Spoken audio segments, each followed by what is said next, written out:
दोस्तों, बीजेपी नेता का एक भाई ड्रग की डिलीवरी करता था। बीजेपी नेता का बड़ा भाई एमडी ड्रग फैक्ट्री का संचालक निकला है। यह बाकायदा एक एमडी ड्रग फैक्ट्री चला रहा था और जब ड्रग की डिलीवरी करता था तो उस गाड़ी पर भाजपा युवा मोर्चा जिसका ये भाई था उसकी बाकायदा नेम प्लेट लगा करके चलता था और उसी कार में, उसी गाड़ी में बाकायदा ड्रग की डिलीवरी करता था। जैसे ही ये खबर लोगों के सामने आई तो लोगों के होश उड़ गए होंगे ये जानकर कि बीजेपी के नेता तो राष्ट्र की सेवा करने वाले होते हैं, अच्छे संस्कार वाले होते हैं। उन्हीं का बड़ा भाई ड्रग डिलीवरी कर रहा है, फैक्ट्री संचालित कर रहा है, लोगों को नशा बांट रहा है, लोगों को नशा फैला रहा है, और वो भी ऐसी गाड़ी में जिस पर भाजपा नेता की नेम प्लेट लगी हुई है, उसके भाई की नेम प्लेट लगी हुई है, जिसको वो खुल्लम खुल्ला चला रहा है, ड्रग की डिलीवरी कर रहा है, एमडी ड्रग्स बांट रहा है। और वो भी ये मामला दोस्तों कहां का है? मध्य प्रदेश का। जब मध्य प्रदेश के मुख्यमंत्री, गृह मंत्री मोहन यादव को ये बात पता चली होगी तो उन्हें कैसा लगा होगा कि हमारा भाजपा युवा मोर्चा चंदेरी मंडल के उपाध्यक्ष का बड़ा भाई ड्रग की फैक्ट्री चला रहा है। तो मोहन यादव जी के भी होश उड़ गए होंगे और ऐसे हाथ करके कह रहे होंगे कि अरे यार, कुछ तो शर्म करो, पार्टी की कुछ तो लाज रखो, राष्ट्र की सेवा करने वाले लोग हैं हम, जो है जनता की सेवा करने वाले हैं हम लोग, और तुम ये ड्रग फैक्ट्री चला रहे हो, बाकायदा बीजेपी की नेम प्लेट लगा करके ड्रग की डिलीवरी कर रहे हो। नमस्कार, मैं हूं गिरिराज शर्मा और आप देख रहे हैं सरल टॉक। दोस्तों, ये जो पूरा मामला है मध्य प्रदेश के चंदेरी का है, जो कि जिला अशोकनगर में आता है। वहां पर अखबार की बड़ी बड़ी हेडलाइन से खबर छाप रहा है कि भाजपा युवा मोर्चा चंदेरी मंडल उपाध्यक्ष का बड़ा भाई है एमडी ड्रग फैक्ट्री संचालक। और दोस्तों, बड़ी बात यह हो जाती है कि जिस कार में ये बाकायदा ड्रग की डिलीवरी करता था उस पर अपने भाई, यानी कि जो इसका छोटा भाई था हिमांशु जैन, उसकी बाकायदा नेम प्लेट लगा करके चलता था। लेकिन ये जो गाड़ी थी वो बड़े भाई के नाम पर ही थी। उसका नाम है दोस्तों प्रियांशु जैन, और इसका जो दूसरा नाम है उर्फ करके वो है शानू मोदी। उसको जो है पकड़ लिया है पुलिस ने। पुलिस इंदौर से, यानी कि जो नारकोटिक्स विभाग की टीम थी वो इंदौर से चंदेरी जाती है।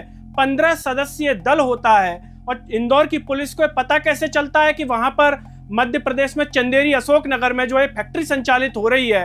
एक नशेड़ी मिल जाता है इनको दोस्तों, इंदौर में पुलिस वालों को।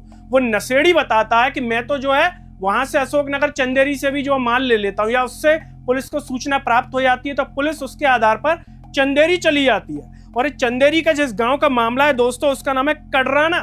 कड़राना गांव में जब पुलिस जाती है और दबिश देती है तो पुलिस के तो होश उड़ जाते हैं। इनका एक साथी है प्रियांशु जैन का, राघवेंद्र परमार। उस परमार के घर पर जो है पूरी फैक्ट्री चल रही थी, पूरी व्यवस्था थी। वहां पर बाकायदा एक लैब तैयार की गई थी और केमिकल से इसका निर्माण किया जा रहा था। और जिस कीमत की ये जो पकड़ा गया है वो है करीब 2 करोड़ की ड्रग दोस्तों जब्त की है। अब राघवेंद्र परमार और प्रियांशु जैन जो है, क्या इन्होंने कहीं से ट्रेनिंग ली थी ड्रग बनाने की? कहीं पर इन्होंने इंस्टीट्यूशन ज्वाइन किया था कि ड्रग कैसे बनाई जाती है?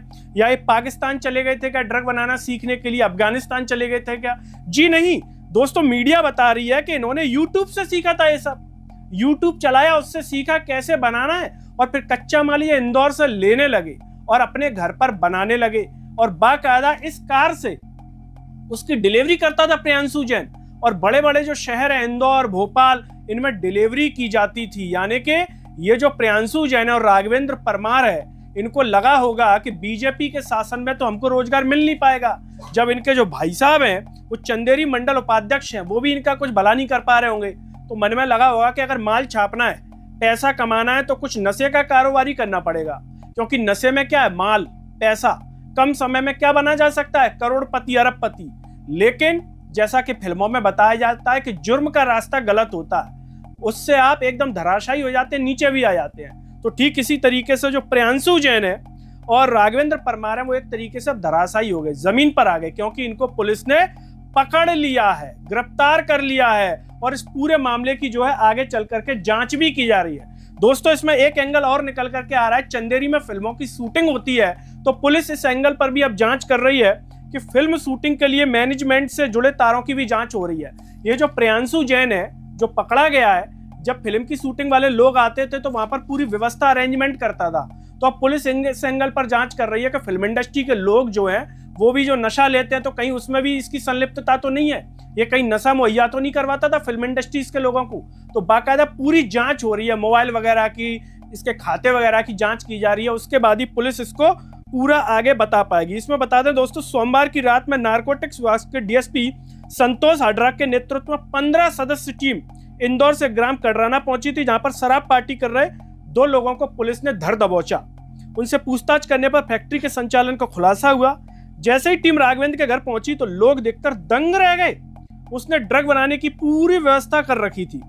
इसमें बताया जा रहा है कि एक ड्रग का नशेड़ी उनको मिल गया था पुलिस को, जैसा कि हमने शुरुआत में बताया, और इस तरीके से पुलिस ने इस पूरे जो ड्रग की फैक्ट्री है उसको पकड़ लिया। लेकिन दोस्तों बड़ा सवाल यहाँ पर यही है कि भाजपा युवा मोर्चा चंदेरी मंडल उपाध्यक्ष का बड़ा भाई यानी कि छोटा भाई कौन सा है, हिमांशु जैन, और बड़ा भाई कौन सा है, प्रियांशु जैन, ये इस तरीके से जो यहाँ पर काम कर रहा था। हालांकि बीजेपी पार्टी की ओर से कहा गया है कि जो प्रियांशु है उसका बीजेपी से कोई लेना देना नहीं है, कोई सीधा कनेक्शन नहीं है, लेकिन इसमें जो इसका भाई है वो बीजेपी से जरूर जुड़ा हुआ है, जिसे अखबार ने बड़ी बड़ी हेडलाइंस के साथ छापा है। लेकिन बीजेपी की ओर से बताया गया है कि हमारा उससे कोई संबंध नहीं है, संबंध नहीं भी है, लेकिन उसका भाई जो है बीजेपी से जुड़ा हुआ है। तो एंगल इसमें यह है कि बीजेपी से भाई जुड़ा है तो क्या भाई का उपयोग कर रहा था इसमें, या भाई की कोई संलिप्तता है क्या? तो वो तो ऐसा कुछ भी नहीं आई है भाई की, लेकिन बड़े भाई की जरूर आ गई है कि वो ड्रग फैक्ट्री संचालित कर रहा था। सोचिए दोस्तों, इस तरह की खबरें जब मोहन यादव जी सुनते होंगे तो उनको कितनी पीड़ा होती होगी, कितना कष्ट होता होगा कि हमारे बीजेपी से जो लोग जुड़े, उनके परिवार के लोग इस तरीके से जो है धंधा चला रहे हैं, नशा बेच रहे हैं, नशे का कारोबार कर रहे हैं, तो कहीं ना कहीं इन्हें बुरा लगता होगा, हर्ट होता होगा। हालांकि इन्हें इस्तीफा देना चाहिए, क्योंकि गृह मंत्री हैं और प्रदेश की जो कानून व्यवस्था है इस तरीके से अगर धराशायी होगी, बीजेपी से जुड़े हुए लोग इस तरीके से पकड़े जाएंगे, तो फिर दूसरे अन्य लोगों की क्या ही बात की जाए। दोस्तों, इस पूरे मामले पर आप क्या कहना चाहेंगे कि बीजेपी से जुड़े हुए जो रिश्तेदार हैं, किसी का भाई, किसी की बहन, किसी का चाचा, किसी का फूफा, ये धंधा क्यों कर रहे हैं? क्या उनको पूरी जो है अंदर से सपोर्ट रहता है बीजेपी से जुड़े हुए जो रिश्तेदार हैं उनका, इसीलिए वो करते हैं और वो कहते हैं कि सुनो, हमारा नाम नहीं आना चाहिए, तुम नशे का कारोबार करो, अपनी इतने की पार्टनरशिप रहेगी, पकड़ जाओगे तो अपने ऊपर ले लेना, हमारा पद और नाम खराब नहीं होना चाहिए। क्या इस प्रकार की उनमें डीलिंग हो जाती होगी, सेटिंग हो जाती होगी, इसीलिए नाम आ जाता है? या फिर उन्हें पता ही नहीं होता होगा और ये बीच बीच में जो है ऐसे ही छुपा छुपी खेल खेलते रहते होंगे, काम करते रहते होंगे, ऐसा कुछ है क्या दोस्तों? और इसे पूरे तरीके से खत्म करने के लिए सरकार को क्या करना चाहिए, मोहन यादव जी को क्या करना चाहिए कि बीजेपी से जुड़े हुए लोगों के इस तरीके से नाम ना आ पाए, उनके रिश्तेदार इस तरीके का नशे का कारोबार ना कर पाए, मेहनत का काम करें, भले चूरन चटनी बेचें, उससे अपनी रोजी रोटी चलाएं, जिससे देश में एक अच्छा संदेश जाए कि बीजेपी नेताओं से जुड़े हुए लोग चूरन चटनी बेच करके अपने घर का खर्च चला रहे हैं, लेकिन ड्रग नहीं बेच रहे हैं।